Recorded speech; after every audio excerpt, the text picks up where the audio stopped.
And finally, for today's program, let's turn to David Trim for a look at Adventist history. This week, we learn about the first Adventist missionaries to sail to the land down under.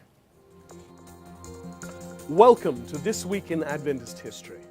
On May 10, 1862, the Northern Iowa Conference was organized by 9 delegates from 6 churches. They elected John T. Mitchell as superintendent, the term they then used for president. Reflecting the fact that early Adventists had not yet settled on policies for ministers and administrators, Mitchell was an elder but had not yet been ordained a minister. 2 months earlier in March, a Southern Iowa Conference had been established.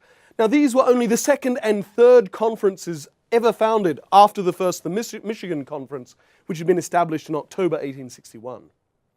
But before a year had passed, the 2 conference set up in Iowa was dissolved, and at a meeting on January 25, 1863, delegates from 9 local churches organized themselves into the Iowa State Conference of Seventh-day Adventists, with Mitchell as superintendent of the United Conference. Exactly 23 years later, on May 10, 1885, 12 Seventh-day Adventists sailed from San Francisco on the ship Australia, bound, naturally, for Australia.